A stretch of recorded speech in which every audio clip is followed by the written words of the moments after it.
Hi అండి. Welcome to Ramya kitchen. ఇవాటి మన వీడియోలో వచ్చేసి బీరకాయతో మటన్ కర్రీ చూపించబోతున్నానండి. చాలా బాగుంటుందండి. ఎప్పుడు ఒకే రకంగా కాకుండా ఇలా డిఫరెంట్గా ఒకసారి ట్రై చేయండి. కర్రీ మాత్రం చాలా బాగుంటుందండి. దీంట్లో మటన్ కంటే ఎక్కువ టేస్టీగా బీరకాయ ముక్కలు ఉంటాయండి. అంత బాగుంటుంది కర్రీ అనేది. బీరకాయ కూడా ఒంటికి బాగా చలవ చేస్తుందండి. ఇప్పుడు ప్రాసెస్ ఏంటో చూద్దామండి. నేనైతే ఒక హాఫ్ కేజీ వరకు మటన్ తీసుకున్నానండి. మటన్ అనేది చిన్న చిన్న ముక్కలుగా కట్ చేసుకోండి. నేను మటన్ 2 సార్లు వాష్ చేసి పెట్టేసుకున్నానండి. దీంట్లో ఒక 3 టేబుల్ స్పూన్ల వరకు కారం వేసుకున్నానండి. పావు టీ స్పూన్ పసుపు, గరం మసాలా ఒక హాఫ్ టీ స్పూన్ వరకు వేసుకోండి. ధనియాల పొడి కూడా ఒక 1 టేబుల్ స్పూన్ వరకు వేసుకోండి. ఉప్పు కూడా ఒక 1 టేబుల్ స్పూన్ వరకు వేసుకోండి. ఉప్పు కరెక్ట్గా వేసుకోండి. ఎందుకంటే మటన్ పీస్కు బాగా పడుతుందండి. అల్లం వెల్లుల్లి పేస్ట్ కూడా ఒక 1 టేబుల్ స్పూన్ వరకు వేసుకోండి. ఫ్రెష్ది అయితే మరింత టేస్ట్ వస్తుందండి మనకు. అలాగే ఒక 1 టేబుల్ స్పూన్ వరకు ఆయిల్ వేసుకొని చేత్తోనే ఒక 2 నిమిషాల పాటు బాగా కలిపేసుకోండి. ఇలా కలపడం వలన మటన్ అనేది ఉప్పు కారంతో ఉడికి చాలా బాగుంటుందండి. ఒక అర్ధగంట సేపు పక్కన పెట్టేసేయండి. ఉప్పు బాగా పీల్చుకుంటుందండి మటన్ అనేది. ఒక వెడల్పాటి కడాయి తీసుకొని కొంచెం ఆయిల్ ఎక్కువగానే వేసుకోండి. హాఫ్ కేజీ మటన్కు పావు కిలో వరకు బీరకాయ ముక్కలు సరిపోతాయండి. గ్యాస్ అనేది సిమ్లో పెట్టేసుకొని బీరకాయ ముక్కల మీద కొంచెం సాల్ట్ చల్లుకోండి. ఒక హాఫ్ టీ స్పూన్ వరకు సరిపోతుందండి. పసుపు ఏం అవసరం లేదండి. ఉప్పు వేస్తే సరిపోతుంది. అలాగే బీరకాయ ముక్కల్ని 2 వైపులా తిప్పుకుంటూ కాల్చుకోండి.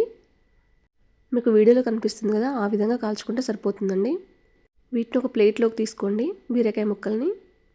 ఇప్పుడు అదే ఆయిల్లో ఆనియన్స్ అండి పొడుగ్గా కట్ చేసుకోండి. చేత్తోనే అలా నలుచుకుంటూ వేసేయండి. ఇప్పుడు గ్యాస్ అనేది హై ఫ్లేమ్లో పెట్టేసుకొని క్రిస్పీగా వేయించేసుకోండి. ఆనియన్స్ అనేది మనం బిర్యానీలోకి వేయించుకుంటాం కదా, ఆ విధంగా వేయించుకోవాలండి క్రిస్పీగా. నాకు కొంచెం టైం ఎక్కువగానే పట్టిందండి. ఇలా క్రిస్పీగా అయిన తర్వాత ఒక ప్లేట్లోకి తీసుకోండి. కొద్దిగా ఒక పక్కకని ఉంచుకోండి, సరిపోతుంది. మరీ అన్నీ తీయకండి. ఇప్పుడు ఇదే ఆయిల్లో 2 ఇలాచీలు, అనాస పువ్వు, హాఫ్ టీ స్పూన్ వరకు షాజీరా, దాల్చిన చెక్క, మరాఠీ మొగ్గ 1, 4 లవంగాలు, ఒక 7-8 వరకు మిరియాలు వేసుకోండి. ఈ మసాలాలు వేగిన తర్వాత పచ్చిమిర్చి ఒక 4 వరకు కట్ చేసుకొని వేసుకోండి దీంట్లోనే. ఇప్పుడు ఒకసారి కలుపుకుంటూ ఫ్రై చేసుకోండి పచ్చిమిర్చి వేగేంత వరకు కూడా. పచ్చిమిర్చి వేగిన తర్వాత 1 కప్పు వరకు పుదీనా వేసుకోండి. దీంట్లోకి పుదీనా ఫ్లేవర్ చాలా బాగుంటుందండి. పుదీనా పచ్చి వాసన పోయేంత వరకు కూడా గ్యాస్ అనేది మీడియం టు హై ఫ్లేమ్లో పెట్టేసుకొని వేయించేసుకోండి. ఒక 1 టేబుల్ స్పూన్ వరకు అల్లం వెల్లుల్లి పేస్ట్ వేసుకోండి. ఒకసారి అలా ఆయిల్లో ఫ్రై చేసుకోండి కలుపుకుంటూ అల్లం వెల్లుల్లి పేస్ట్. పావు టీ స్పూన్ పసుపు కూడా వేసుకోండి. పోపు కూడా అంతా మంచిగా వేగిన తర్వాత దీంట్లో మనం ఆల్రెడీ కలిపేసి పెట్టేసుకున్నాం కదా మటన్, తీసుకొచ్చి దీంట్లో వేసేయండి. ఇప్పుడు పోపు అంతా కూడా కలిసేలా కలిపేసుకోండి మొత్తం అంతా. గ్యాస్ అనేది మీడియంలో పెట్టేసుకోండి. ఇప్పుడు ఎటువంటి మసాలాలు వేయకూడదండి, మనం ఆల్రెడీ మసాలాలు వేసాం కాబట్టి. ఇప్పుడు ఒక 2 నిమిషాల పాటు మూత పెట్టేసుకోండి. 2 నిమిషాల తర్వాత మూత తీసి మళ్ళీ ఒకసారి కలిపేసుకోండి బాగా. మళ్ళీ ఒక 2 నిమిషాల పాటు మూత పెట్టేసుకోండి. మొత్తం మీద 4-5 నిమిషాల పాటు ఉడికించుకోండి. ఆయిల్లో మంచిగా ఫ్రై అవుతుందండి మటన్ అనేది. ఇప్పుడు ఒక 3 గ్లాసుల వరకు నీళ్లు పోసేసుకోండి. మీరు ఫస్టే వాటర్ పోసుకుంటే మటన్ అనేది త్వరగా ఉడకదండి. మీరు ఈ వంటను కుక్కర్లో కూడా చేసుకోవచ్చు. కుక్కర్లో చేసుకున్నా కూడా చాలా టేస్టీగా ఉంటుందండి. వాటర్ పోసుకున్న తర్వాత ఒక 7-8 నిమిషాల వరకు మూత పెట్టేసుకొని ఉంచేసుకోండి. మనకు మటన్ ఉడికిందా లేదా అని తెలియాలంటే ఆయిల్ అనేది పైకి రావాలండి. అప్పుడే మనకు మటన్ అనేది పూర్తిగా ఉడికినట్టు.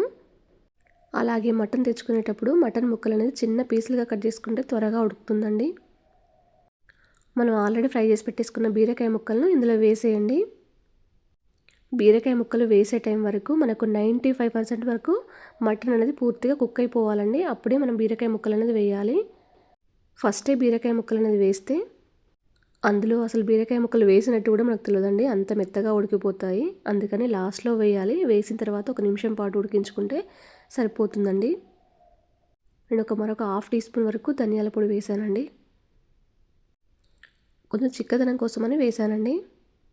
ఇప్పుడు మనం ఫ్రై చేసుకున్న ఆనియన్స్ ఉన్నాయి కదా, వాటిని తీసుకొచ్చి దీంట్లో వేసేయండి. ఇలా ఆనియన్స్ ఫ్రై చేసుకొని వేసుకోవడం వల్ల కూర మరింత టేస్టీగా ఉంటుంది, చిక్కగా ఉంటుందండి. ఇప్పుడు ఒక నిమిషం పాటు మూత పెట్టేసేయండి.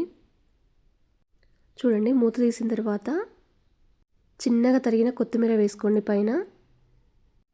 కొత్తిమీర వేయకపోయినా కూడా చాలా బాగుంటుందండి కర్రీ అనేది.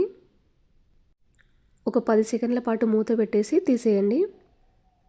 అంతేనండి, ఎంతో టేస్టీగా ఉండే బీరకాయ మటన్ కర్రీ అనేది తయారైపోయిందండి. ఈ కర్రీ చపాతీలోకైనా అన్నంలోకైనా చాలా బాగుంటుందండి. ఒకసారి ఇలా డిఫరెంట్గా ట్రై చేసి చూడండి. మటన్ కర్రీ అనేది చాలా బాగుంటుందండి. ఇలా వండి తింటే మీరే అంటారు చాలా బాగుంది కర్రీ అని. ఈ వీడియో మీకు నచ్చినట్టయితే మీ ఫ్రెండ్స్కి, రిలేషన్కి షేర్ చేయండి. ఒకవేళ మీరు ఈ రెసిపీ ట్రై చేస్తే నాతో షేర్ చేసుకోవడం మాత్రం మర్చిపోవద్దండి.